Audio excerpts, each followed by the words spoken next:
Brother, good morning. Good morning sister. Om Shanti. Om Shanti. சிகிச்சையா இருக்கீங்களா? குஸ்தியா இருக்கேன் சிஸ்டர். Very good. ஓகே. இன்னைக்கு அப்பா நினைவு எப்படி இருந்துச்சு? நல்லா இருந்தது. Okay sister. சரி, இன்னைக்கு முரளி வாசிக்கலாம். மிக சிறந்த சேவாதாரி ஆகணும், மிக சிரேஷ்ட சேவாதாரி ஆகணும் அப்படின்னு சொல்லி அப்பா வரதானம் கொடுத்திருக்காரு. அதனால நீங்க ஒவ்வொரு சங்கல்பத்தையும் வீணடிக்க கூடாது, சக்திசாலியா ஆக்கணும் அப்படின்னு சொல்லி வரதானம் கொடுத்திருக்காங்க சிஸ்டர். அப்பாவோட மகா வாக்கியங்களை கேட்போம். அதுக்கான தேதி 22/4/2025 காலை முரளி பாப்தாதா மதுபன். ஓம் சாந்தி. இனிமையான குழந்தைகளே, உங்களுடைய இந்த நேரம் மிகவும் விலை மதிப்பு வாய்ந்ததாகும். இதில் நீங்கள் தந்தைக்கு முழுமையாக உதவி செய்பவராக ஆகுங்கள். உதவி செய்யும் குழந்தைகளே உயர்ந்த பதவி அடைகிறார்கள். தலைப்பு கொடுத்திருக்காங்க அப்பா. தந்தைக்கு உதவியாளர் ஆகுங்க அப்படின்னு சொல்லியிருக்கார். உங்களுடைய நேரம் மிகவும் விலை மதிப்பு வாய்ந்த நேரமாகும். தந்தைக்கு உதவியாளர் ஆகுங்க. யார் உதவியாளரா ஆகுறாங்களோ அவங்க தான் உயர்ந்த பதவியும் அடைய முடியும் அப்படின்னு சொல்லியிருக்காங்க. Okay sister. கேள்வி கேட்குறாங்க. சர்வீசபிள் சேவை செய்யும் குழந்தைகள் எந்த ஒரு சாக்கு போக்கு கூற முடியாது. பதில்: பாபா, இங்கு வெப்பமாக இருக்கிறது, இங்கு குளிராக உள்ளது, எனவே எங்களால் சேவை செய்ய முடியாது என்று சாக்கு போக்கினை சர்வீசபிள் குழந்தைகள் கூற மாட்டார்கள். சிறிதளவு வெப்பமாக இருக்கிறது அல்லது குளிராக உள்ளது என்றால் பொறுமையற்றவராக ஆகிவிடக்கூடாது. எங்களால் சகித்து கொள்ளவே முடியாது என்பது அல்ல. இந்த துக்கதாமத்தில் துக்கம், சுகம், வெப்பம், குளிர், நிந்தனை மற்றும் புகழ் அனைத்தும் சகித்து கொள்ள வேண்டும். சாக்கு போக்கு கூறக்கூடாது அப்படின்னு அப்பா பதில் சொல்லியிருக்காங்க. சேவாதாரி குழந்தைங்க என்ன சொல்லக்கூடாது பாபா கிட்ட அப்படின்னா, இங்க வெப்பமாக இருக்குது, இங்க குளிராக இருக்குது அப்படின்லாம் சாக்கு போக்கு சொல்லக்கூடாது. சேவாதாரி குழந்தைங்க இப்பெல்லாம் சாக்கு போக்கு சொல்ல மாட்டாங்க. நீங்க இருக்கிறது துக்கதாமமா இருக்குது, இங்க வெப்பம் இருக்கும், குளிர் இருக்கும், எல்லாத்தையும் சகிச்சுதான் போகணும் அப்படின்றத சொல்றாரு. நீங்க பொறுமையா தான் இருந்தாகணும், பொறுமையற்றவர்களா ஆயிடக்கூடாது. இங்க துக்கதாமம், வெப்பம், குளிர் இருக்கும், இகழ்ச்சி இருக்கும், புகழ்ச்சி இருக்கும், சுகம் இருக்கும், துக்கம் இருக்கும், எல்லாம் கலந்துதான் இருக்கும். இருந்தாலும் நீங்க எல்லாத்தையும் சகிச்சுதான் போகணும் அப்படின்னு சொல்லியிருக்க. சாக்கு போக்கு சொல்லக்கூடாது அப்படின்னு சொல்லியிருக்க. Okay sir. பாடல்: மனிதனே, பொறுமையை கடைபிடிப்பாய். ஓம் சாந்தி. சுகம் மற்றும் துக்கம் என்று அழைக்கப்படுவது எது என்பதை குழந்தைகள் தான் அறிந்துள்ளார்கள். இந்த வாழ்க்கையில் சுகம் எப்பொழுது கிடைக்கிறது மற்றும் துக்கம் எப்பொழுது கிடைக்கிறது என்பதை பிராமணர்களாகிய நீங்கள் மட்டுமே வரிசை கிரமமாக முயற்சிக்கு ஏற்ப அறிந்துள்ளீர்கள். இது இருப்பதே துக்கத்தின் உலகமாக. இதில் சிறிது காலத்திற்கு துக்கம், சுகம், புகழ், நிந்தனை எல்லாமே சகித்து கொள்ள வேண்டி வருகிறது. இவை அனைத்தையும் கடந்து செல்ல வேண்டும். ஒரு சிலருக்கு கொஞ்சம் வெப்பம் தாக்கினால் நாங்கள் குளிரான இடத்தில் இருப்போம் என்பார்கள். இப்பொழுது குழந்தைகளே, வெப்பமான இடத்தில் அல்லது குளிர் இருக்கும் இடத்தில் சேவை செய்ய வேண்டும் அல்லவா? இச்சமயம் இந்த கொஞ்ச நெஞ்சம் துக்கம் ஏற்பட்டாலும் கூட ஒன்றும் புதிய விஷயம் இல்லை. இது இருப்பதே துக்கதாமமாக. அதாவது இங்கதான் சுக துக்கம் நிறைந்த நாடகமா இருக்குது. அதனால நீங்க சேவாதாரி குழந்தைங்க எப்படி இருக்கணும் அப்படின்றத சொல்றாரு. இங்க வெப்பம் இருக்கும், குளிர் இருக்கும், இகழ்ச்சி இருக்கும், புகழ்ச்சி இருக்கும். நாங்க போய் சேவை செய்ய முடியாது பாபா, வெப்பம் இருக்க இடத்துல, குளிர் இருக்க இடத்துல எல்லாம் போய் சேவை செய்ய முடியாது பாபா அப்படின்லாம் சொல்லக்கூடாது அப்படின்றதுக்காக சொல்றேன். Okay sister. சொல்றாங்க, இப்பொழுது குழந்தைகளாகிய நீங்கள் சுகதாமத்திற்கு செல்வதற்காக முழுமையான புருஷார்த்தம் முயற்சி செய்ய வேண்டும். இது உங்களுடைய மிகவும் விலை மதிப்புள்ள நேரமாகும். இதில் சாக்கு போக்கு எதுவும் கூடாது. பாபா சர்வீசபிள் சேவை செய்யக்கூடிய குழந்தைகளுக்கு கூறுகிறார், யார் சேவையை அறியாமலே இருக்கிறார்களோ அவர்களே எதற்கும் பயனற்றவர்கள். இங்கு தந்தை வந்திருப்பதே பாரதத்தை மட்டும் என்ன, உலகத்தையே சுகதாமமாக ஆக்குவதற்கு. எனவே பிராமண குழந்தைகள் தான் தந்தைக்கு உதவி செய்பவர் ஆக வேண்டும். தந்தை உலகத்தையே சுகதாமமா ஆக்க வந்திருக்கார். நீங்க எல்லாரும் சுகதாமத்துக்கு எஜமானர்களா ஆக போறீங்க. அப்ப உலகத்துக்கே எஜமானர் ஆக போறீங்கன்னா இப்ப இந்த சாக்கு போக்கெல்லாம் சொல்லக்கூடாது அப்படின்னு சொல்றாரு. சேவைக்கு நிமித்தமாகணும். சேவையே செய்யலைன்னா என்ன மாதிரி பதவி அடைவீங்க அப்படின்றத கேக்குறாரு. Okay sister.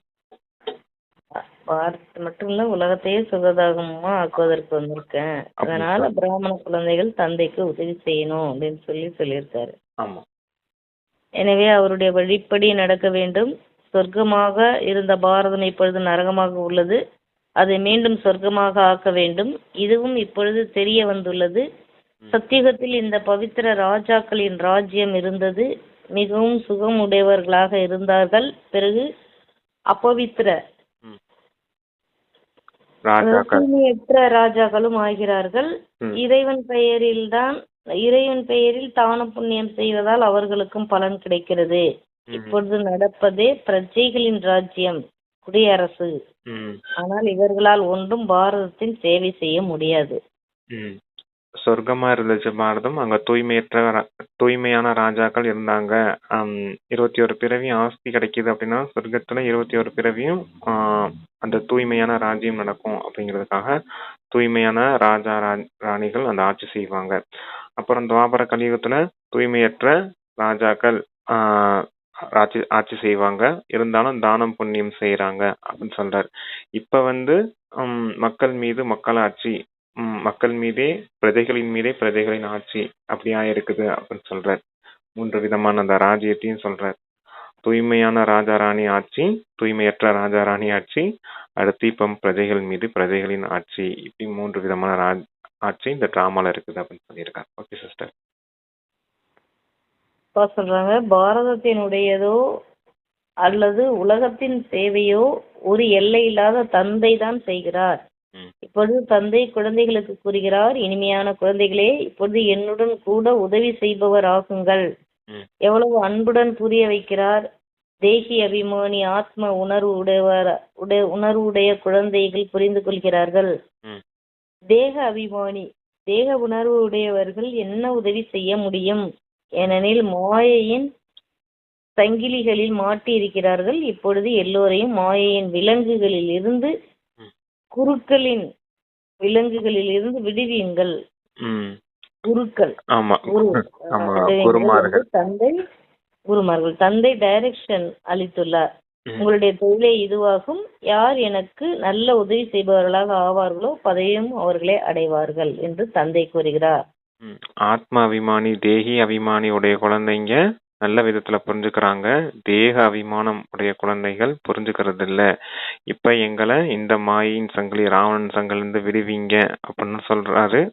அப்புறமேலு இந்த குருக்களின் சங்கிலி, இந்த குருமார்கள் சாஸ்திரம் பக்தியின் விஷயத்தெல்லாம் சொல்லி கொடுத்துட்டு இருக்காங்க இல்லையா, இந்த சங்கிலில இருந்து தந்தை உங்களை விடுவிக்கிறேன் அப்படின்றத சொல்றாரு. Okay sister.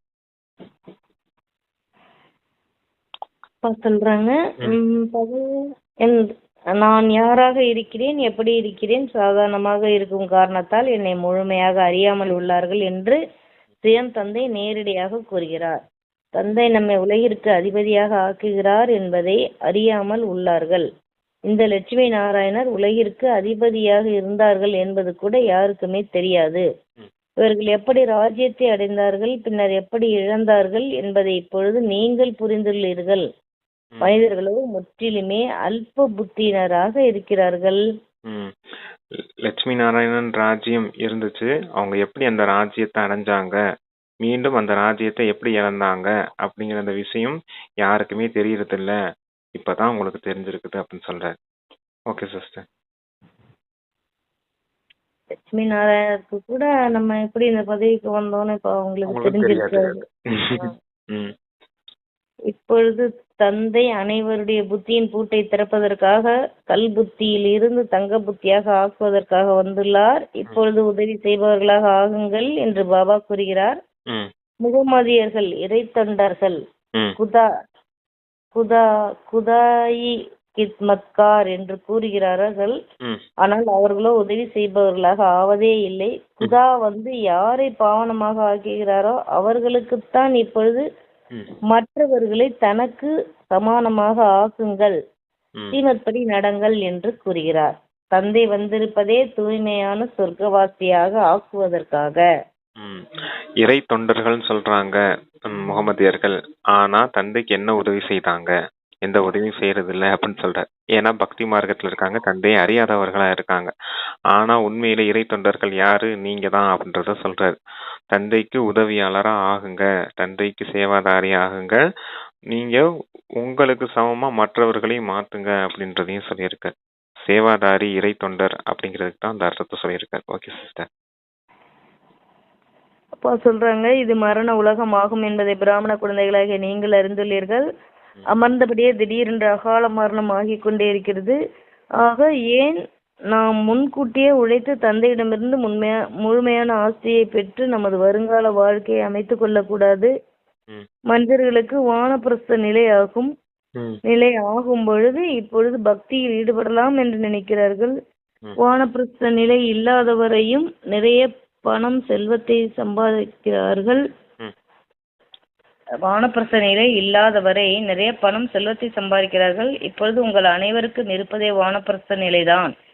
பின் ஏன் தந்தைக்கு உதவி செய்பவராக ஆகிவிடக் கூடாது? நாம் தந்தைக்கு உதவி செய்பவர்களாக ஆகிறோமா என்று நம் உள்ளத்தை நாமே கேட்க வேண்டும். சர்வீசபிள் சேவை செய்யும் குழந்தைகளோ பிரசித்தமானவர்கள் ஆவார்கள். அந்த வானப்பிரஸ்த நிலைக்கு வந்ததுக்கு அப்புறம் தான் தந்தை நினைவுல இருக்கணும் அப்படின்றது மாதிரி பக்தி மார்க்கத்துல சொல்லியிருக்காங்க. அது வரைக்கும் வானப்பிரஸ்த நிலை அடையிற வரைக்கும் அந்த உலகியல் வாழ்க்கைக்காக பணம் சம்பாதிக்கிறது, சேர்த்து வைக்கிறது, அந்த மாதிரி காரியம் இருக்குது அப்படின்னு சொல்றாரு. ஆனா இங்க நமக்கு முழுமையா எல்லாருக்குமே முழு உலகத்துக்குமே வானப்பிரஸ்த நிலை அப்படிங்கறத சொல்றாரு. அதனால இப்பவே தந்தை கிட்ட எல்லாத்தையும் அர்ப்பணிச்சு இப்பவே தந்தையின் காரியத்துல சேவையில ஈடுபடுத்தி ஏன் நம்மளுடைய பாக்கியத்தை உருவாக்கிக்க கூடாது அப்படிங்கிற எண்ணம் வரணும் உங்களுக்கு அப்படின்றத சொல்றாரு. Okay sister. சொல்றாங்க, நல்ல உழைப்பு செய்கிறார்கள். யோகத்தில் இருப்பதன் மூலம் சேவை செய்ய முடியும். நினைவின் பலத்தினால்தான் முழு உலகத்தை தூய்மையாக்க முடியும். முழு உலகத்தை தூய்மையாக்க நீங்கள் கருவியாக ஆகி உள்ளீர்கள்.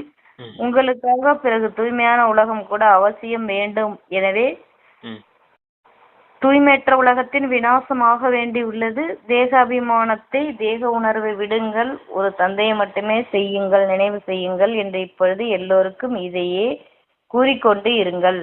அவரே பத்தித்த பவுனர் ஆவார். எல்லோரும் அவரைத்தான் நினைக்கிறார்கள். சாது சன்னியாசிகள் ஆகியோர் கூட ஆள்காட்டி விரலை மேல் நோக்கி காட்டி பரமாத்மா ஒருவரே ஆவார், அவரே அனைவருக்கும் சுகம் அளிப்பவர், இறைவன் அல்லது பரமாத்மா என்று கூறிவிடுகிறார்கள். அதாவது சாது சன்னியாசிங்க மேல உயர்த்தி பகவான் மேலதான் இருக்காரு அப்படின்றது, இறைவன் ஒருத்தர் தான் அப்படின்னு அவங்களும் காட்டுறாங்க அப்படின்றத சொல்றாரு. அடுத்து அதுக்கு முன்னாடி என்னமோ ஒரு பாயிண்ட் சொன்னார் சிஸ்டர். பரமாத்மா ஒருவரே, அவர் அனைவருக்கும் சுகம் அளிப்பவர்னாரு. அதுக்கு முன்னாடி அவரை பத்தித்த பவனர், தந்தை உலகம் விநாசம், தூய்மையற்ற யோக பலத்தின் மூலமா தான் இந்த முழு உலகமும் விநாசமாக்கப்படுது. இந்த உங்களோட யோக பலத்தினாலதான் இந்த நீங்களும் தூய்மையாகிறீங்க, தூய்மையான உலகமும் ஸ்தாபனை ஆகுது. இப்ப நீங்க தூய்மையாகணும், அப்ப தூய்மையான உலகம் ராஜ்யத்துக்கு போகணும் அப்படின்னா இப்ப தந்தை நினைவுல இருங்க அப்படின்னு சொல்லியிருக்காரு. Okay sister. தேக அபிமானத்தை விட்டுருங்க, தேக உணர்வை விடுங்க, ஆத்ம அபிமானியா ஆகுங்க அப்படின்னு சொல்லி அப்படின்னு எல்லாருக்கும் சொல்லிட்டே இருங்க அப்படின்னு சொல்றாரு.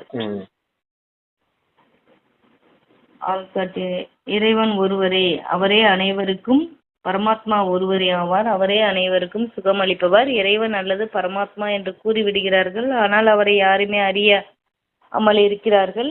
ஒரு சிலர் விநாயகரை, ஒரு சிலர் ஆஞ்சநேயரை, மற்றொரு சிலர் தங்களுடைய குருவை நினைவு செய்து கொண்டே இருக்கிறார்கள். அவர்கள் எல்லோரும் பக்தி மார்க்கத்தின் உடையவர்கள் ஆவார்கள் என்பதை இப்பொழுது நீங்கள் அறிந்துள்ளீர்கள். பக்தி மார்க்கம் கூட அரை கல்பம் நடக்க வேண்டியுள்ளது. பெரிய பெரிய ரிஷி முனிவர்கள் எல்லோருமே நேத்தி தெரியாது அறியோம் என்றபடியே வந்துள்ளார்கள். படைப்பவர் மற்றும் படைப்பை நாம் அறியாமல் உள்ளோம். அவர்கள் திரிகால தர்ஷியாகவோ இல்லை என்று தந்தை கூறுகிறார். பக்தி மார்க்கத்துல கூட எல்லாரும் நினைவு செய்யத்தான் செய்யறாங்க. ஆனா யார நினைவு செய்யறாங்க? தேக ரீதியான விஷயங்களை நினைவு செய்யறாங்க. விநாயகரை நினைவு செய்யறாங்க, ஆஞ்சநேயரை நினைவு செய்யறாங்க. அப்படின்னா அந்த தேக ரீதியான நினைவு செய்யறாங்க. சிலர் குருவை கூட நினைவு செய்யறாங்க. ஆனா தந்தை நினைவு செய்ய சொல்றது எதை? ஆத்மாவை, பரமாத்மா தந்தைய, ஒளி புள்ளிய நினைவு செய்ய சொல்ற. நிராகார நிலைக்கு நீங்க வரணும் அப்படிங்கிறதுக்காக அதை நினைவு செய்ய சொல்றார். தேக ரீதியா நினைவு செய்தீங்கன்னா அது எல்லாமே பக்தி மார்க்கத்தின் விஷயம் அப்படின்றத சொல்றார். பக்தியினால உங்களுக்கு எந்த பலனுமே இல்லை, வெறும் ஞானம் மட்டுமே கிடைக்குது. ஞானம் கொடுக்க தான் தந்தை வந்திருக்கேன், இப்ப ஞானம் தான் கிடைச்சிருச்சு இல்லையா, இப்ப நீங்க ராஜ்யத்தை அடையிறதுக்கான, ராஜ்யத்தை ஸ்தாபனை செய்யறதுக்கான காரியம் செய்யுங்க அப்படின்றத சொல்றாரு. Okay sister. தந்தை திரிகாலதர்ஷியாகவோ இல்லை என்று தந்தை கூறுகிறார். விதை ரூபமானவர் ஞானக்கடல ஒரே ஒருவர் ஆவார். அவர் வருவதும் பாரதத்தில் தான். சிவ ஜெயந்தியும் கொண்டாடுகிறார்கள், மேலும் கீதா ஜெயந்தியும் கொண்டாடுகிறார்கள். எனவே கிருஷ்ணரை நினைவு செய்கிறார்கள், சிவனையே அறியாமல் இருக்கிறார்கள். பத்தித்த பாவனர் ஞான கடலோ நான் ஆவேன் என்று சிவபாபா கூறுகிறார். படைப்பவர் மற்றும் படைப்பை பற்றியும் சொல்லின்றாரு. அவங்க நேத்தின்னு சொல்லிட்டாங்க, எங்களுக்கு தெரியாதுன்னு சொல்லிட்டாங்க. இங்க கிருஷ்ண ஜெயந்தி போன்றவையும் அப்புறம் கீதா ஜெயந்தின்னு கொண்டாடவும் செய்யறாங்க. அது கிருஷ்ணருக்கு தான் கொண்டாடுறாங்க, சிவபாபாவை பத்தி யாருமே தெரிஞ்சுக்கல அப்படின்னு சொல்லியிருக்காரு. ஏன்னா படைப்பவர் அவர் தான், படைப்பவர் யாரோ அவரை தான் பரமாத்மான்னு சொல்லணும்.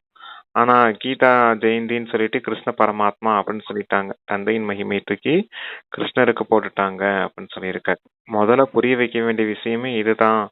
சிவபகவானின் மகா வாக்கியமா, கீதையின் நாயகன் சிவபகவானா இல்ல கிருஷ்ணனா அப்படின்றத முதல்ல புரிய வைக்கணும் அப்படின்றத சொல்றேன். சரிங்க சார். கிருஷ்ணருக்காகவோ கூற முடியாது கீதையின் பகவான் யார். இது மிகவும் நல்ல படமாகும். குழந்தைகளின் நன்மைக்காக தந்தை இந்த படங்கள் ஆகியவற்றை தயார் செய்விக்கிறார். சிவபாபாவின் மகிமையோ முழுமையாக எழுத வேண்டும். எல்லாமே இதை பொறுத்தது ஆகும். மேலிருந்து வருபவர்கள் அனைவருமே தூய்மையாக இருப்பார்கள். தூய்மையாகாமல் யாருமே மேலே போக முடியாது. முக்கியமான விஷயமே தூய்மையாக ஆவதற்கானது. அது இருப்பதே பவித்திர தாமம், தூய்மையான இருப்பிடமாக. அங்கு அனைத்து ஆத்மாக்களும் இருக்கிறார்கள். இங்கு நீங்கள் பாகத்தை நடித்து பரிசுத்தமாக தூய்மையற்றவராக ஆகிவிட்டுள்ளீர்கள். யார் எல்லோரையும் விட அதிகம் சொல்றீங்களா பிரதர்? அங்க இருந்து மேல இருந்து வரும்போது எல்லாரும் தூய்மையான ஆத்மாக்களா தான் வந்தீங்க. இப்ப போகும்போதும் தூய்மையாகி தான் போகணும் அப்படின்னு சொல்றாரு. ஏன்னா அது பவித்திர தாமம், சாந்தி தாமம், பவித்திரமான உலகம். அப்ப அங்க தூய்மையற்ற ஆத்மாக்கள் போக முடியாது அப்படிங்கறத சொல்றாரு. இப்ப எப்படி தூய்மையற்றவர்களா ஆயிருக்கீங்க அப்படின்னா, இங்க நாடகத்துல சரீரம் எடுத்து பார்ட் பண்ணி தூய்மையற்றவர்களா மாறி போயிருக்கீங்க அப்படின்னு சொல்றாரு. அதனாலதான் தூய்மையற்றவரே வாருங்கள், தூய்மையற்றவர்களை தூய்மையாக்கக்கூடியவரே வாருங்கள், வந்து எங்களை தூய்மையாக்குங்கன்னு அழைச்சிட்டு இருந்தீங்க அப்படின்னு சொல்றாரு. Okay sister. இங்கு நீங்கள் பாகத்தை நடித்து தூய்மையற்றவராக ஆகிவிட்டுள்ளீர்கள். யார் எல்லோரையும் விட அதிகமாக பாவனமாக இருந்தார்களோ அவர்களே பத்தித்தமாக தூய்மையற்றவர்களாக ஆகிவிட்டுள்ளார்கள். தேவி தேவதா தர்மத்தின் அடையாளமே மறைந்துள்ளது. தேவதா தர்மம் என்பதை மாற்றி இந்து தர்மம் என்று பெயர் வைத்து உள்ளார்கள். நீங்கள்தான் சொர்க்கத்தின் ராஜ்யத்தை பெறுகிறீர்கள் மற்றும் பிறகு இழக்கிறீர்கள். தோல்வி மற்றும் வெற்றிக்கான விளையாட்டு ஆகும். மாயிடம் தோற்கும் பொழுது தோல்வி, மாயிடம் வெற்றி அடையும் போது வெற்றி. மனிதர்களோ ராவணனுடைய இவ்வளவு பெரிய உருவத்தை எவ்வளவு செலவு செய்து அமைக்கிறார்கள், பிறகு ஒரே நாளில் அழித்து விடுகிறார்கள். எதிரி அல்லவா? ஆனால் இதுவோ பொம்மைகளின் விளையாட்டு. சிவபாபாவுடையது உருவத்தை செய்து அமைத்து பூஜை செய்து பிறகு உடைத்து விடுகிறார்கள். தேவி சொல்லிருங்களா பிரதர், அங்க என்ன சொன்னாருன்னு? ஆமா, அது பொம்மை விளையாட்டுன்னு சொல்றாரு பக்தி மார்க்கத்தின் விஷயத்தையே. வெற்றி மற்றும் தோல்வியின் விளையாட்டு இந்த டிராமால இருக்குது. எப்ப மாயையின் மீது வெற்றி அடைகிறீங்களோ அப்ப வெற்றிக்கான அரைக்கல்பம் சத்தியுகம் திரேதாயுகம் சொர்க்கமாகவும், எப்ப மாயை கிட்ட தோல்வி அடைகிறீங்களோ அப்ப துவாபர கலியுகம் நரகமாகவும் மாறுது அப்படிங்கிறத சொல்லியிருந்தார். அப்ப வெற்றி தோல்வியின் விளையாட்டு இங்கேயே இருக்குது அப்படின்னு சொல்லியிருந்தாரு. அப்புறம் ராவணனுடைய பொம்மைய கூட எவ்வளவு பெருசா உருவாக்கி உடைக்கிறாங்க. அவன் மிகப்பெரிய எதிரி இல்லையா, உங்களை தூய்மையற்றவரா ஆக்குனதே அவன் தான், அதனால எதிரின்னு தெரிஞ்சிருக்காங்க, எரிக்கவும் செய்யறாங்க அப்படின்னு சொன்னாரு. அப்போ சிவபகவான் கூட உருவமா வடிச்சு வழிபாடு செய்துட்டு அப்புறம் அந்த லிங்கத்தை கூட வடிச்சிடுறாங்க அப்படின்னு சொல்றாரு. அதான் பொம்மைகளின் விளையாட்டு, என்ன விஷயம்னு தெரியாம பொம்மைகளை உருவாக்கி உடைச்சு இருக்காங்க அப்படின்னு சொல்றாரு. ஆனா ஆத்மாவை தான் வெட்ட முடியாது, அழிக்க முடியாதுன்னு சொல்லியிருக்காங்க இல்லையா, அந்த விஷயத்தையும் அவங்க புரிஞ்சுக்கல. அப்புறமேலும் பரமாத்மா தந்தை யாரு அப்படிங்கிற அந்த ரகசியத்தையும் தெரிஞ்சுக்கல. ஆத்மா பரமாத்மா 2 விஷயத்தையும் தெரிஞ்சுக்கலாம் அப்படிங்கிறதுக்காக சொல்றாங்க. Okay sister. ஆத்மா குலத்துல தான் 5 விகாரங்கள் இருக்குது. அந்த விஷயத்தையும் அவங்க தெரிஞ்சுக்கல. பரமாத்மா தான் படைப்பவரா இருக்காரு. நம்மள இந்த 5 விகாரங்கள்ல இருந்து விடுவிக்கக்கூடியவரா இருக்காரு அப்படிங்கிறதையும் தெரிஞ்சுக்கலாம் அப்படிங்கிறதுக்காக சொல்லிட்டு. ம். தெய்வ தர்மம் அந்த பேரை மாத்தி இந்து தர்மம்னு வச்சுக்கிட்டாங்க அப்படின்னு சொல்லி சொன்னாரு. நீங்கள் தான் சொர்க்கத்தின் ராஜ்யத்தை பெறுகிறீர்கள். ம். அப்பா சொல்றாங்க, பூஜை செய்து பிறகு உடைத்து விடுகிறார்கள். தேவிகளினுடைய உருவங்களை கூட இது போல செய்து பிறகு மூழ்கடித்து விடுகிறார்கள். எதுவுமே புரிந்து கொள்வதில்லை. இப்பொழுது குழந்தைகளாகிய நீங்கள் இந்த உலகத்தின் சக்கரம் எப்படி சுற்றுகிறது என்று இந்த எல்லையில்லாத சரித்திரம் பூகோளம் பற்றி அறிந்துள்ளீர்கள். சத்தியுகம் திரேதா பற்றி யாருக்குமே தெரியாது. தேவதைகளின் படங்களை கூட நிந்தனைக்கு உரியதாக அமைத்து இருக்கிறார்கள். ம். தேவதைகளின் படத்தை கூட நிந்தனைக்குரியதா அமைத்திருக்காங்க அப்படின்னு சொல்றாரு. சரி, ஓகே சிஸ்டர். அது தேவதைகளின் சிலையை கூட என்ன செய்யறாங்களாம், நல்லா பூஜை செய்துட்டு தண்ணீர்ல போய் கடல்ல போய் தூக்கி போட்டு மூழ்கடிச்சு கரைச்சிடுறாங்க இல்லையா அப்படிங்கிறதுக்காக சொல்லியிருக்காங்க. அதாவது தேவதைகளை நிந்தனை செய்யறாங்க அப்படின்னா தேவர்கள் வந்து அசுரர்களோட சண்டையிட்டது மாதிரி காமிச்சிருக்காங்க. கிருஷ்ணன் வந்து அந்த சக்கராயுதத்தினால மற்றவர்களை வெட்டினதா அப்படின்லாம் காமிச்சிருக்காங்க இல்லையா. சாஸ்திரத்துல சொன்ன விஷயங்கள் எல்லாமே மொத்தமா பொய்யாயிடுச்சு இல்லையா. ஏன்னா தேவர்களும் அசுரர்களும் ஒருபோதும் சந்திக்கிறதே இல்லை. அதனாலதான் தேவர்களின் மகிமையே தவறா எழுதி வச்சிருக்காங்க அப்படின்னு சொல்றேன். சரிங்க. கோயில்ல சிலையெல்லாம் தேவி சிலையெல்லாம் வந்து கொஞ்சம் ஆபத்துல விழுந்தது மாதிரி காமிச்சிருப்பாங்க. அதுவும் தான். அதெல்லாம் சொல்றாரு வச்சீங்க. கலியுகத்துல இப்படி மாறி இருக்கும் அப்படிங்கறத வந்து புரிய வைக்கிற சமிக்கை மாதிரி அந்த சிலை அமைஞ்சிருக்கு. அதானே யாரும் புரிஞ்சுக்கல. தூய்மையா இருந்தவங்க அப்படி தூய்மையற்றவர்களா மாறி போயிருக்காங்க அப்படிங்கிறதுக்கான ஒரு அடையாளம், ஒரு நினைவு சின்னம். அதை அவங்க புரிஞ்சுக்கல அப்படின்னு சொல்லிட்டு சொல்றாங்க. தந்தை புரிய வைக்கிறார், இனிமையான குழந்தைகளே, உலகிற்கு அதிபதியாக ஆவதற்கு தந்தை உங்களுக்கு கூறியுள்ள பத்தியத்தை கட்டுப்பாடு மேற்கொள்ளுங்கள். நினைவில் இருந்து உணவு தயாரியுங்கள், நினைவில் இருந்து உட்கொள்ளுங்கள். என்னை நினைவு செய்தீர்கள் என்றால் நீங்கள் மீண்டும் உலகிற்கு அதிபதியாக ஆகிவிடுவீர்கள் என்று சுயம் தந்தை கூறுகிறார். தந்தை கூட மீண்டும் வந்துள்ளார். இப்பொழுது முழுமையாக உலகிற்கு அதிபதியாக வேண்டும். Follow father mother. தாய் தந்தையை பின்பற்றுங்கள். தந்தை மட்டுமே இருக்க முடியாது. சன்னியாசிகள் நாங்கள் எல்லோருமே ஃபாதர் தந்தைகள் என்கிறார்கள். ஆத்மாவே பரமாத்மா. இதுவோ தவறு ஆகிவிடுகிறது. இங்கு மதர் ஃபாதர் தாய் தந்தை இருவருமே புருஷார்த்தம் முயற்சி செய்கிறார்கள். நினைவுல இருந்து சமைங்க, நினைவுல இருந்தே சாப்பிடுங்க அப்படின்னு சொல்லியிருக்காரு. சாது சன்னியாசிகள் ஆத்மாவே பரமாத்மா அப்படின்னு சொன்னதுனால அவங்க ஃபாலோ ஃபாதர் அப்படிங்கறது மாதிரி சொல்லிட்டாங்க அப்படிங்கறத சொல்றாங்க. எங்கெல்லாம் ஃபாலோ பண்ணுங்க, உங்களுடைய குரு நான் தான், குரு சொல்றதை கேட்டு நடக்கணும் அப்படிங்கறது மாதிரி கொண்டுட்டு வந்துட்டாங்க. ஆனா தந்தை இங்க சொல்றாரு ஃபாலோ ஃபாதர் மற்றும் மதர் அப்படின்னு சொல்றாரு. அப்படின்னா இங்க புருஷார்த்தம் செய்யறதுல ஃபாலோ பண்றது பிரம்மா பாபா ஃபாலோ பண்றோம். ஒரு ரீதியில அவரும் மதரா இருக்காரு, இல்ல இன்னொரு ரீதியில பிரஜாபிதா அப்படிங்கிற இதுல அவர் ஃபாதரா இருக்காரு, அம்மா மதரா இருப்பாங்க. அதனால 2 பேரையும் ஃபாலோ பண்ணிக்கோங்க அப்படிங்கிறதுக்காக சொல்றாங்க சிஸ்டர். சரி, ஓகே வாசிங்க. ஃபாலோ மதர் ஃபாதர் தாய் தந்தையை பின்பற்றுங்கள் என்ற இந்த வார்த்தைகள் கூட இந்த இடத்தினுடையதாகும். யார் உலகின் அதிபதியாக இருந்தார்களோ தூய்மையாக இருந்தார்களோ அவர்கள் இப்பொழுது எல்லாமே அப்பவித்திரமாக தூய்மையற்றவராக உள்ளார்கள் என்பதை இப்பொழுது நீங்கள் அறிந்துள்ளீர்கள். மீண்டும் பவித்திரமாக தூய்மையாக ஆகி கொண்டிருக்கிறார்கள். நாம் கூட அவர்களுடைய ஸ்ரீமத் படி நடந்து இந்த பதவி அடைகிறோம். அவர் இவர் மூலமாக டைரக்ஷன் உத்தரவு அளிக்கிறார். அதன்படி நடக்க வேண்டும். பின்பற்றவில்லை எனில் என்றால் பாபா பாபா என்று மட்டுமே கூறி வாய் இனிக்குமாறு செய்கிறார்கள்.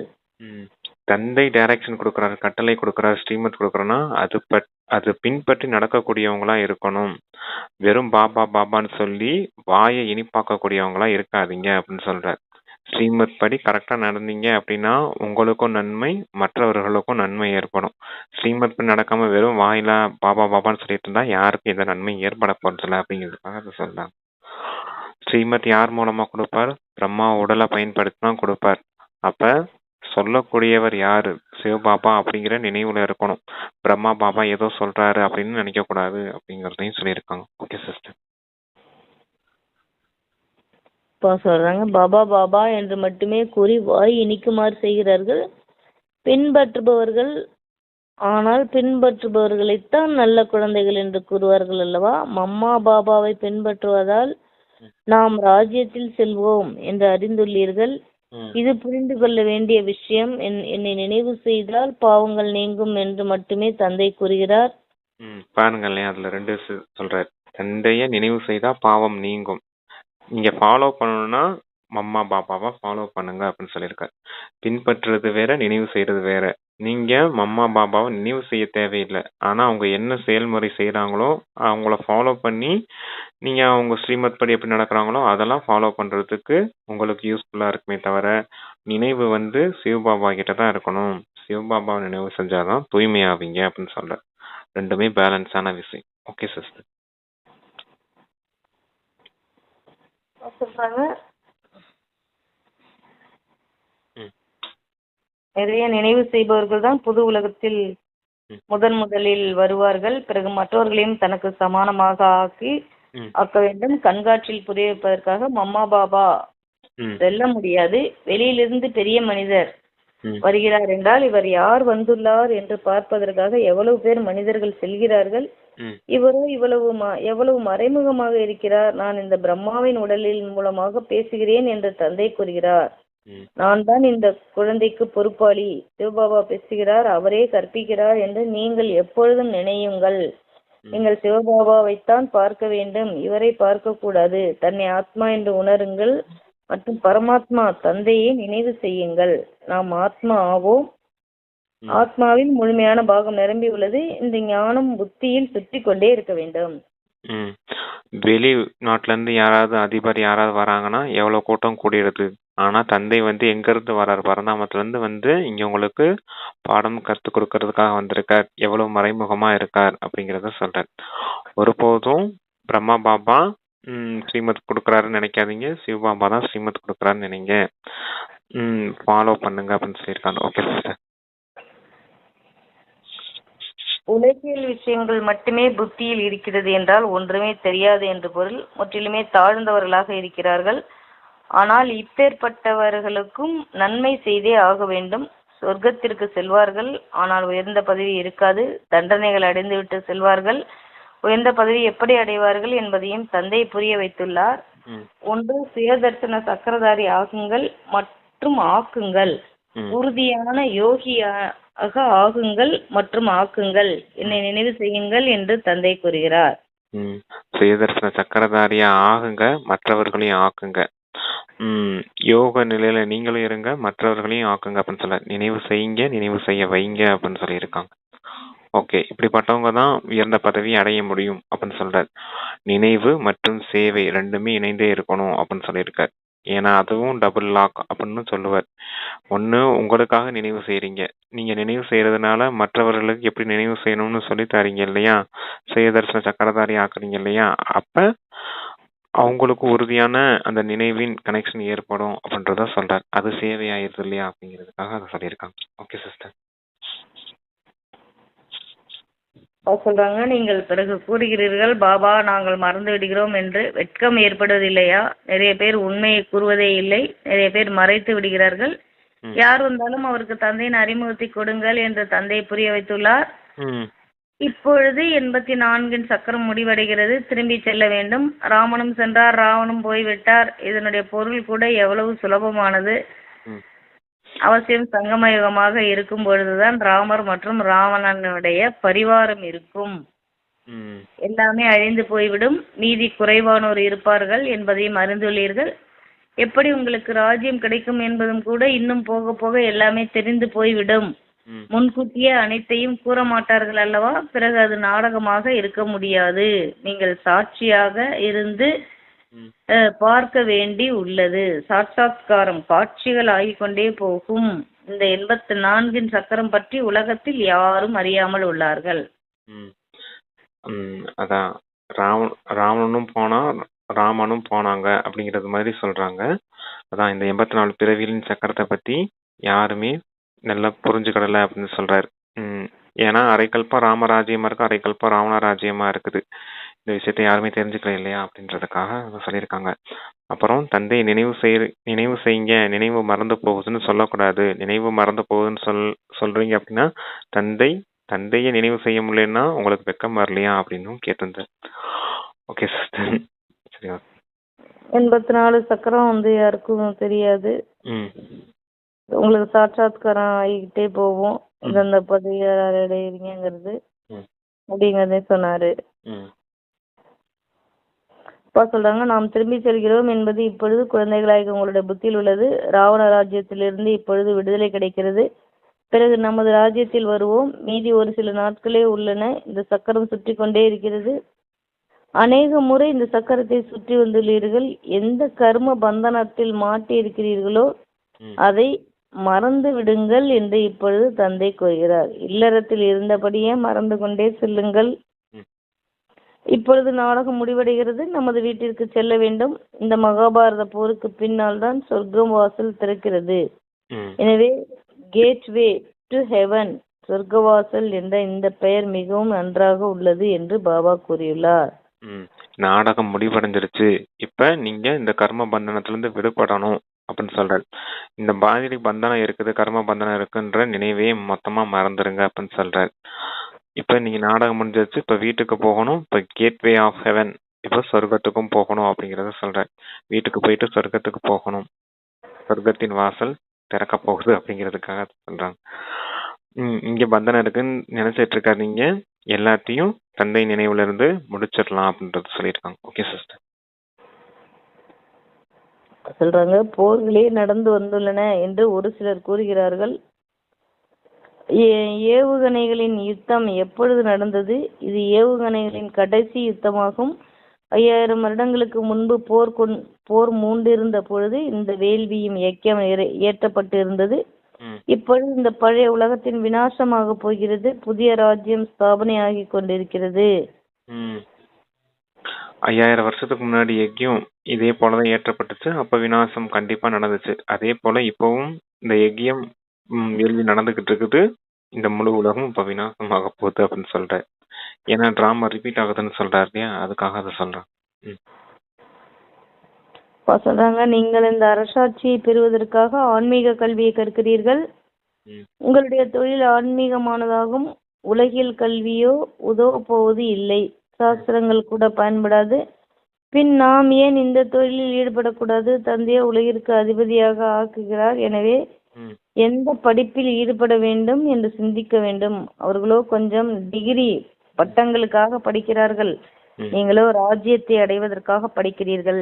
எவ்வளவு இரவு பகலுக்கான வித்தியாசம் உள்ளது. இந்த படிப்பை படிப்பதால் கடலை கூட கிடைக்குமா இல்லையா என்பது தெரியாது. கடலை டிகிரி படிக்கிறாங்க அப்படின்னா ஒரு பிறவிக்கான பாக்கியம் தான் அது கடலைக்கு சமமானது அப்படின்னு சொல்றாரு. இந்த ஒரு பிறவிக்கான பாக்கியத்துல இந்த படிப்பை படிக்கிறதுனால என்ன பிரயோஜனம் அப்படிங்கறத சொல்றாரு. படிக்கிறாங்க, படிச்சது கூட எதுக்கும் பிரயோஜனம் இல்லாம போயிடும் அப்படிங்கிறதுக்காக சொல்றாரு.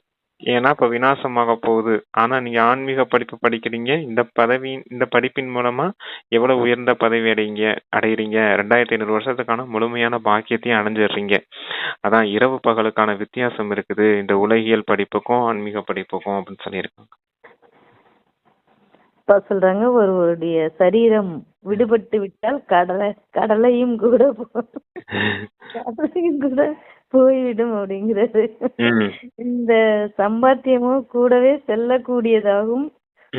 மரணம் தலை மீது உள்ளது. அதற்கு முன்னதாக நாம் நமது முழு சம்பாத்தியம் செய்து கொண்டு விடுவோம். இந்த சம்பாத்தியம் செய்ய உலகமே விநாசமாக போகிறது. உங்களது படிப்பு முடிவடையும் பொழுதுதான் விநாசமாகும். எல்லா மனிதர்களின் கைப்பிடியில் கடலை மட்டுமே உள்ளது என்பதை நீங்கள் அறிந்துள்ளீர்கள். அதைத்தான் குரங்கு போல பிடித்து கொண்டு அமர்ந்துள்ளார்கள். இப்பொழுது நீங்கள் ரத்தினங்களை பெற்றுக் கொண்டு இருக்கிறீர்கள். இந்த கடலைகளின் மீதுள்ள பற்றை விடுங்கள். நல்ல முறையில் புரிந்து கொள்ளும் பொழுது கடலைகளின் கைப்பிடியை விட்டு விடுவார்கள். இதுவோ எல்லாமே சாம்பலாக ஆக போகிறது. அச்சா, ஓம் சாந்தி. பாட்டுக்குள்ள விட்டு அந்த குரங்கு வந்து கடலையை பிடிச்சிருச்சுன்னா திரும்ப கைய விட்டுட்டு வெளில வரணுங்கிறது தெரியாது, கையையும் எடுக்க முடியாது கடலையோட எல்லாம் ஆமா அந்த ஆமா சொல்றாருங்க. அதுவும் இருக்குது. இந்த கடலை அப்படின்றது என்னன்னா பற்று ம், பற்று. இல்ல அந்த டிகிரிக்கு தான் உதாரணமா சொல்றேன். அந்த டிகிரி அந்த சாஸ்திரங்கள் படிச்சு நாங்க பெரிய ஞானவான் புத்திவான் நினைக்கிறாங்க இல்லையா? நாங்க இவ்வளவு படிச்சிருக்கோம், நாங்க கலெக்டரா இருக்கோம், லாயரா இருக்கோம், டாக்டரா இருக்கோம் அப்படிங்கிற அந்த தேக அபிமானம் பேருக்கு பின்னாடி போட்டுக்கிறாங்க இல்லையா? அதுதான் சரீரத்தை விட்டுட்டாங்க அப்படின்னாலே இந்த பேருக்கு பின்னாடி போட்ட டிகிரி கடலையும் கூட போயிடும் அப்படிங்கிறத சொல்றேன். இப்ப நம்ம படிச்சிருக்கோம், டிகிரி பின்னாடி போட்டிருக்கோம் அப்படின்னு நினைக்கிறோம் இல்லையா? சரீரத்தை விட்டுட்டு ஆத்மா வெளியேறி வேற சரீரத்துக்கு போயிருச்சுன்னா அந்த பேரோட முடிஞ்சு போச்சு, அந்த சரீரத்தோட அந்த கடலையும் முடிஞ்சு போச்சு இல்லையா அப்படிங்கிறத சொல்றேன். சரி, ஓகே, அதான் சொல்லியிருக்காங்க. அப்ப நீங்க இந்த உலகியல் படிப்புக்கு அதிகமா கவனம் கொடுக்காதீங்க அப்படிங்கிறதுக்காக சொல்றாரு. இப்ப ஆன்மீக படிப்பு படிச்சு நல்ல உயர்ந்த பதவி அடைங்க, ராஜ்யத்தை தந்தைகிட்ட இருந்து இப்ப ஆஸ்தியை அடைஞ்சுக்கோங்க அப்படின்னு சொல்லியிருக்கு. Okay sister. இனிமையிலும் இனிமையான காணாமல் போய் வெகு காலம் கழித்து கண்டெடுக்கப்பட்ட செல்ல குழந்தைகளுக்கு தாய் தந்தையுமான பாப்தாதாவின் அன்பு நினைவுகள் மற்றும் காலை வணக்கம். ஆன்மீக குழந்தைகளுக்கு ஆன்மீக தந்தையின் நமஸ்காரம். ஆன்மீக தந்தைக்கு ஆன்மீக குழந்தைகளின் நமஸ்காரம். நமஸ்தே நமஸ்தே பாபா. தாரணைக்கு முக்கிய சாரம். ஃபர்ஸ்ட் பாயிண்ட், ஆன்மீக படிப்பை படிக்க வேண்டும் மற்றும் படிப்பிக்க வேண்டும். அழியாத ஞான ரத்தினங்களால் நமது கையை நிரப்பிக் கொள்ள வேண்டும். கடலைகளுக்கு பின்னால் நேரத்தை வீணாக்க கூடாது. அந்த குரங்கு என்ன செய்யும் அப்படின்னா சிஸ்டர், கையில வைரம் கொடுத்துருப்பாங்க, வெளிச்சம் அதுக்கு கொஞ்சம் கண்ணு தெரியாம இருக்கும் அந்த ஒரு குரங்குக்கு, அதுக்காக கையில வைரத்தை கொடுத்துருப்பாங்க அந்த வெளிச்சத்துல இரவு நேரத்துல அது உணவு தேடி போறதுக்காக. ஆனா ஒரு கடலை கொட்டி கிடக்கும், அந்த கடலைய எடுக்கிறதுக்காக இந்த வைரத்தை கீழே விட்டுட்டு அந்த கடலையை போய் தேட போயிடும். அது போல பாபா சொல்ற, தந்தை உங்களுக்கு ஞான ரத்தினங்களை நிறைய கொடுக்குறேன், ஞான ரத்தினங்களை கையில தாரணை செய்து வச்சுக்கோங்க, இந்த கரடை மீது உள்ள பற்றுதலை விட்டுருங்க அப்படின்னு சொல்றாரு. நீங்க ஆன்மீக படிப்பை நல்ல விதத்துல படிச்சு இந்த ஞான ரத்தினங்களை நல்ல விதத்துல தாரணை செய்யணும். உலகியல் படிப்பை படிச்சுட்டு அந்த கடலைக்கு பின்னாடி போகாதீங்க, அந்த கடலையின் மீது உள்ள பற்றுதல் எல்லாம் விட்டுருங்க அப்படின்னு சொல்லியிருக்காங்க. Okay sir. இரண்டாவது பாயிண்ட், இப்பொழுது நாடகம் முடிவடைகிறது. எனவே சுயம் தங்களை கர்ம பந்தனத்தில் இருந்து விடுவிக்க வேண்டும், சுயதர்சன சக்கரதாரி ஆக வேண்டும் மற்றும் ஆக்க வேண்டும். மதர் ஃபாதர் தாய் தந்தையை பின்பற்றி ராஜ்ய பதவிக்கு அதிகாரியாக வேண்டும். சுயதர்சன சக்கரதாரியா நீங்க ஆகணும், மற்றவர்களையும் ஆக்கணும், தாய் தந்தையை பின்பற்றி உலக ராஜ்யத்தின் அதிகாரத்தை அடையணும் அப்படின்னு சொல்லியிருக்காங்க. Okay sister. அப்பா வரதானம் கொடுக்குறாங்க. எண்ணத்தை கூட செக் செய்து வீணானவற்றின் கணக்கை முடித்து விடக்கூடிய சிறந்த சேவாதாரி ஆவீர்களாக. யாருடைய ஒவ்வொரு சங்கல்பமும் சக்திசாலியாக உள்ளதோ அவரே சிரேஷ்ட சேவாதாரி ஆவார். ஒரு சங்கல்பம் கூட எங்குமே வீணாகி போய் விடக்கூடாது. ஏனெனில் சேவாதாரி உலகம் என்ற மேடையில் நடிப்பவர்கள் முழு உலகமே உங்களை காப்பி செய்கிறது. நீங்கள் ஒரு எண்ணத்தை கூட வீண் செய்தீர்கள் என்றால் உங்களுக்காக மட்டும் வீண் செய்யவில்லை, ஆனால் அநேகருக்கு வீண் செய்ய கருவியாகி விட்டீர்கள். எனவே இப்பொழுது வீணானவற்றின் கணக்கை முடித்துவிட்டு சிரேஷ்ட சேவாதாரி ஆகுங்கள் அப்படின்னு வரதானத்துக்கு விஸ்தாரம் கொடுத்துருக்காங்க அப்பா. நீங்க சிரேஷ்ட சேவாதாரியா இருக்கீங்க. உங்களுடைய வாழ்க்கை அந்த எண்ணங்கள் எப்படி இருக்கணும், சக்திசாலியா இருக்கணும் அப்படின்னு சொல்றாரு. எண்ணங்கள் சக்திசாலியா இருக்கணும், வீணானவைகள் எதுவுமே இருக்கக்கூடாது அப்படின்னு சொல்லியிருக்காங்க. ஒவ்வொரு எண்ணமும் உங்களுக்கு சக்திசாலியா இருக்கணும். வீணானவைகள் எண்ணங்கள் வருது, வீணான எண்ணங்களை எழுப்பி அதை யோசிச்சுட்டு இருக்கீங்க அப்படின்னா உங்களுக்காக மட்டும் அந்த எண்ணங்களை வீணடிக்கிறது இல்லை, மற்றவர்களுக்கும் எண்ணங்களை வீணடிக்கிறதுக்கான கருவியா மாறி போயிட்டீங்க அப்படின்னு சொல்றாரு. ஏன்னா நீங்க தான் உலக நாடக மேடையில நடிக்கக்கூடிய நடிகர்களா இருக்கீங்க, ஹீரோ பார்ட் பண்ணக்கூடிய ஹீரோ பார்ட்தாரிகளா இருக்கீங்க. அப்ப உங்களை தான் இந்த முழு உலகமும் காப்பி செய்து, நீங்க சங்கல்பத்தை வீணடிச்சிட்டு இருந்தீங்கன்னா உங்களை பார்த்து மற்றவர்களும் சங்கல்பத்தை வீணடிப்பாங்க இல்லையா அப்படிங்கிறதுக்கு மாதிரி அதை சொல்றாரு. சங்கல்பத்தை நமக்குள்ளதான் வீணடிக்கிறோம். நம்மளுடைய வீண் சங்கல்பத்தின் வைப்ரேஷன்ஸ் இந்த வாயுமண்டலத்துல பரவும் போது இந்த உலக மாற்றம் அடைகிறதும் தாமதமாகுது இல்லையா? அதுக்காக நீங்க சிரேஷ்ட சேவாதாரியா இருக்கீங்க, உங்களுடைய ஒவ்வொரு சங்கல்பமும் சக்திசாலியா இருக்கணும் அப்படின்னு சொல்றாங்க சிஸ்டர். ஓகே, ஸ்லோகன் சொல்றாங்க. சேவையின் வாயுமண்டலத்தின் கூடவே எல்லையில்லாத வைராக்கிய உள்ளூர் உணர்வின் வாயுமண்டலத்தை அமையுங்கள். சேவையின் வாயுமண்டலம் இருக்குது, உங்களுக்கு ஊக்க உற்சாகம் இருக்குது, சேவை செய்யணும் அப்படிங்கிற ஆர்வம் இருக்குது, ஓகே தான். ஆனா அது கூடவே எல்லையற்ற வைராக்கிய உள்ளுணர்வு அப்படிங்கிறதும் இருக்கணும். அந்த வாயுமண்டலத்தையும் அமைங்க அப்படின்னு சொல்றாரு. எல்லையற்ற வைராக்கிய உள்ளுணர்வு அப்படின்னா அந்த விஷயம்தான், பரிசாகிறதுக்கு அப்பா சொல்லக்கூடிய விஷயம்தான். தேகம், தேகத்தின் உறவுகள், தேக பொருட்கள், தேக உலகாய விஷயங்கள், இது எல்லாமே எல்லைக்குட்பட்டது. எல்லாத்தையும் எல்லையற்றதா மாற்றுங்க அப்படின்னு சொல்றார். நான் தேகமே கிடையாது, நான் ஆத்மா. என்னுடைய தேக உறவுகள் எல்லாமே என்னுடையவர்கள் கிடையாது. அதுல டிராமால நடிக்க வந்த பார்ட்டுதாரிகள். ஆத்மாவான எனக்கு ஒரே உறவு, அது பரமாத்மா மட்டும்தான். இந்த தேகத்தின் உலகமே என்னுடைய உலகம் கிடையாது. என்னுடைய உலகமே ஆத்மலோகம். இப்படி எல்லைக்குட்பட்ட விஷயங்கள் எல்லாத்தையுமே எல்லையற்ற விஷயங்களா மாத்துங்க.